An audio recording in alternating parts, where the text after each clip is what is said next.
ও তো আমার সাথে কথা না বলে থাকতেই পারতো না।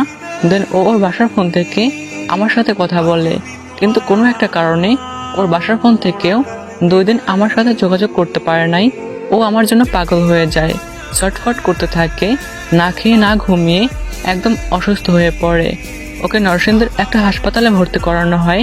এদিকে ওর সাথে যোগাযোগ করতে না পেরে আমি অস্থির হয়ে গেলাম। কি করব বুঝতেছিলাম না। সারাক্ষণ ফোনের দিকে তাকিয়ে থাকতাম, কখন মেসেজ দিবে, কখন ওর সাথে কথা বলবো। দেখতে দেখতে 2 দিন হয়ে গেল, কোনো মেসেজ আসে না। এদিকে আমার অবস্থা একদম খারাপ হয়ে গেল।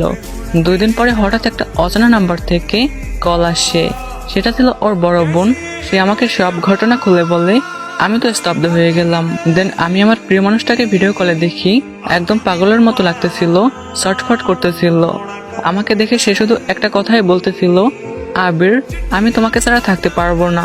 আমি তোমার কাছে যেতে চাই, তুমি আমাকে নিয়ে যাও। আমি তোমাকে ছাড়া মরে যাব। আমি ওকে সান্ত্বনা দিয়ে বললাম, তুমি চিন্তা করো না, আমি তোমার কাছে চলে আসব। তারপর আমি ওর ফ্যামিলির সাথে কথা বলি। ওর ফ্যামিলির সবাই বিষয়টা জেনে যায়। তাদের মেয়ের পাগলামি দেখে তারাও আমাকে মেনে নেয় এবং বলে, তুমি তোমার ফ্যামিলিকে তাড়াতাড়ি পাঠাও। দেন আমি বলি, আপনারা চিন্তা করবেন না, আমি আমার ফ্যামিলিকে পাঠাবো। দেন তারা বলে, ঠিক আছে, ও তাহলে এসএসসি পরীক্ষাটা দেখ, এর মধ্যে তুমি তোমার ফ্যামিলিকে পাঠাও। দেন আমি বললাম, ঠিক আছে ভাইয়া। ওর ফ্যামিলির সাথে কথা বলে আমি অনেকটা হালকা হলাম। মনে মনে ভাবলাম, তারা তো আমাকে মেনেই নিয়েছে, আমার আর কোনো চিন্তা নেই। হয়তো আমি আমার প্রিয় মানুষটাকে সারা জীবনের জন্য পেতে যাচ্ছি। যাই হোক, তারপর পরিস্থিতি স্বাভাবিক হলো। ওকে আমি খুব আপন ভাবতে শুরু করলাম, ওকে আমি বউয়ের মতো ভাবতে শুরু করলাম এবং আমি ওর হাজবেন্ডের দায়িত্ব পালন করতে শুরু করলাম। ওর প্রাইভেটের বেতন সহ যাবতীয় সবকিছুর খরচ বহন করতে শুরু করলাম। ভাইয়া, ও আমার কাছ থেকে নানানভাবে টাকা নিত, কিন্তু কখনো আমার সন্দেহ হতো না, কারণ ওকে যে আমি অনেক বেশি বিশ্বাস করে ফেলেছি। ওর যখন যা কিছু দরকার হতো আমাকে বলতো।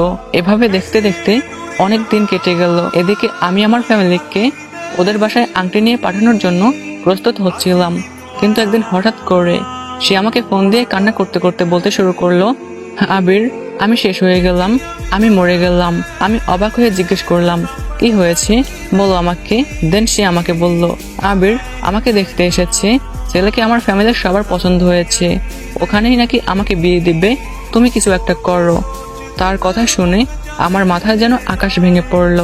আবার অবাকও হচ্ছিলাম এটা ভেবে যে আমি তো তার সব খরচ বহন করতাম, তাহলে তার ফ্যামিলি তাকে বিয়ে দিবে কেন? সবকিছু যেন মাথার উপর দিয়ে যাচ্ছিল, কিছুই বুঝতেছিলাম না। দেন আমি বললাম, আমি আমার বন্ধুদের পাঠাচ্ছি, তুমি ওদের সাথে চলে আসছো।